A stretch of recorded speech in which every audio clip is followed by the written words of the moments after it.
Being nominated for a CMA award is such a full circle moment for me. I've dreamt of being a part of the award show. I've dreamt of being a part of country music my entire life and never missed the awards growing up, and just to now think I'm going for the first time as somebody who was worthy of a nomination is, I don't know that it'll even compute for me even sitting there on Wednesday.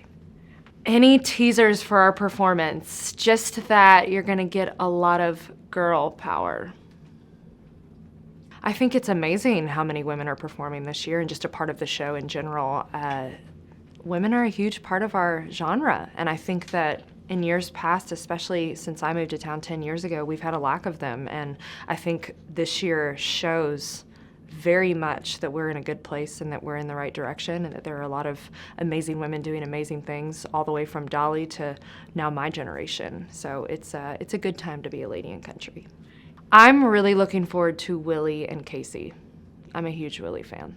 I think that you have to be grateful for every step of figuring out how to make this your career. I think that for the next generation, I hope that they look at my story and they look at the accolades that I've been so fortunate to have over the last few years since Every Little Thing, and they can see that through struggle and through a lot of no's and through a lot of hard work and blood, sweat, and tears, that you can make your childhood dreams come true and that you can do anything. And I just encourage people to look at the rules and all of the things that I broke with my song, and I was just being 100% myself, and I think at the end of the day that's what you have to do, and it'll always win.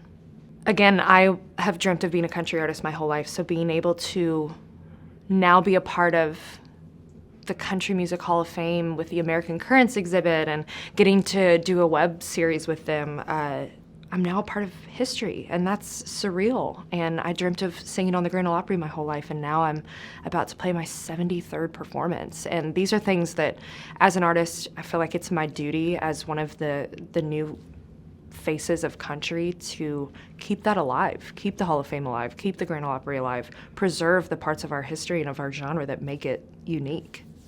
I am really looking forward to December because I get to finally go on a honeymoon. But you know what? It'll all be worth it. We love what we get to do, and we made a decision to work to the end of the year and earn that honeymoon. So I'm gonna earn it.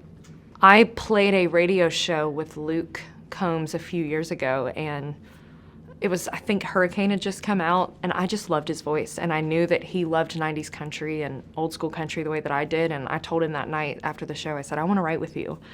And I think it was just like the country music gods making that happen, because as artists you get busy and you cancel on people, and we kept our right and went in, and I told him that I fell in love with those 90s duets like Tim and Faith and Garth and Trisha and Reba and Brooks and Dunn, and he totally got it, and we started talking about my story of just feeling like I got a little confused in my 20s as far as what was love and what was comfort in a relationship, and he totally understood that, and all of us in the room just kind of wrote this song about my story, just an apology to somebody from my past.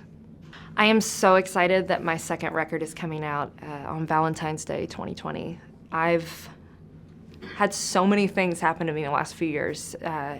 Country music fans have given my music a place in this world, and I think that you're just gonna see an evolution of the girl that came onto the scene with Every Little Thing, and just a more confident, sure of herself, happy girl.